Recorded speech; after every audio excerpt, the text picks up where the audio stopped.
Hi everybody! So today po mag-unboxing tayo ng Charles and Kate.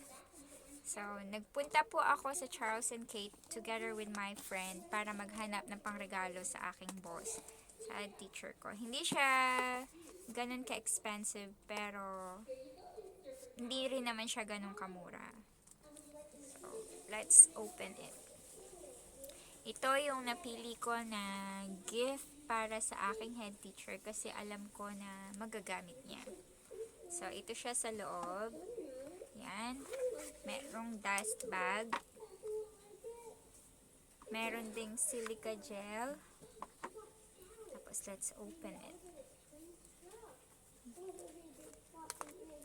Yan. Tinanggal ko na yung price tag para hindi ko makalimutan.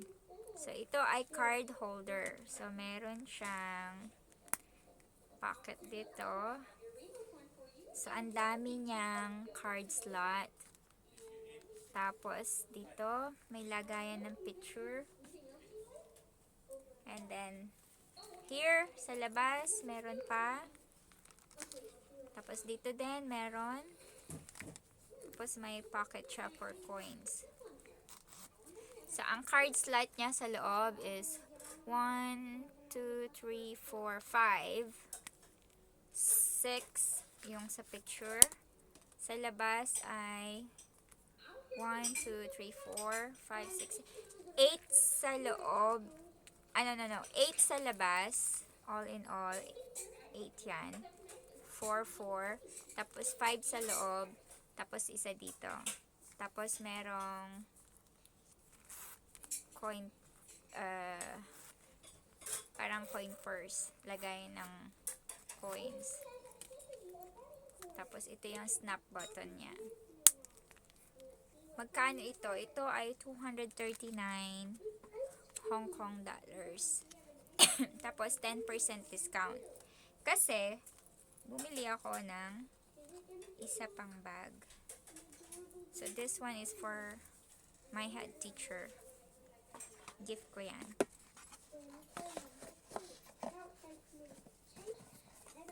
And that's the box.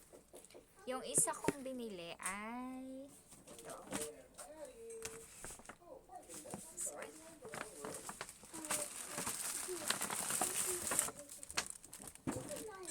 Ito naman ay para sa akin kasi birthday ko rin.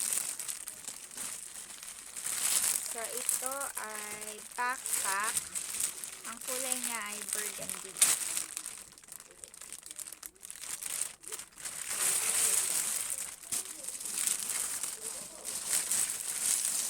Ayan. So, hindi siya ganun kalakihan. Hindi rin siya sobrang maliit. Nasa middle lang yung size niya. Ayoko na kasi ng mabigat na bag. So, pagpasok sa work, gusto ko yung hindi mabigat ang dala ko. So, ito yung kanyang dust bag. Ayan. Pag i-store mo siya, may bag. Tapos, may front pocket. Tanggalin na natin to. Kasi gagamitin ko na siya. So, yung mga ganito, pwede mong gamitin sa ibang bag. Para hindi ma-deform yung mga ibang bag. Ayan, ang dami. Tapos may silica gel sa loob. Hindi siya ganun kabigat. So, it's perfect for me. Kasi ang bigat ng mga work bag ko. Tanggalin na natin.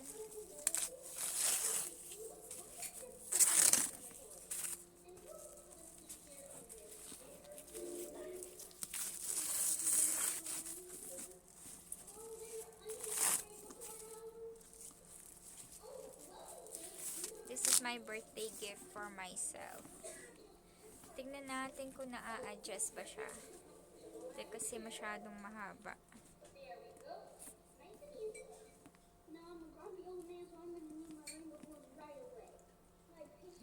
Na-adjust ba? Nako. Yeah. Yes, na-adjust.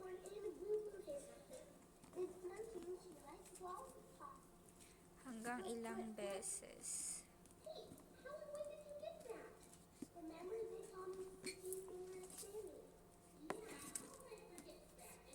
Not bad.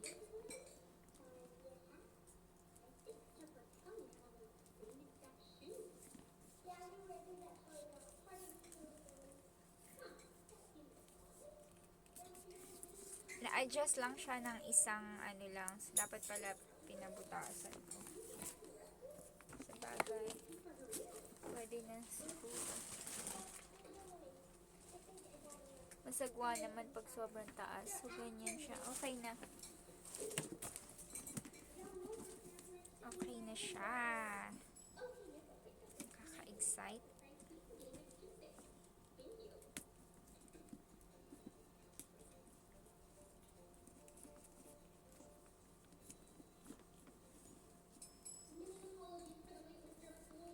So, magkano itong bag na to? This one is 739 Hong Kong dollars. Tapos, may 10% din siyang off. So, not bad. Kasi hindi siya ganun ka-heavy. Gusto ko talaga ng bag. Gusto ko ng bag na hindi mabigat. Tapos, ang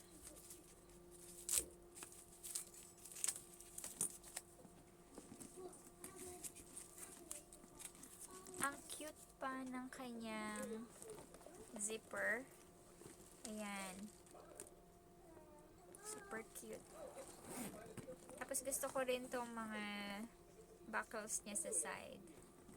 Ito naman yung isang klase ng zipper. Ang loob niya, galing natin po. Yan ang loob. Kita ba? So may pocket siya sa loob. Parang secret pocket. Ito. Sa likod. Tapos dito din sa harap. Ito. Dikita. Yan, dito sa harap. Tapos hindi siya ganun kabigat.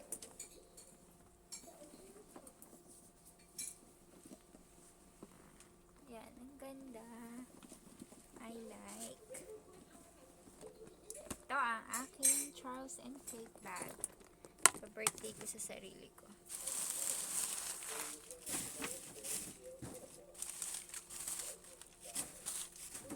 Ito naman ang kanyang paper bag.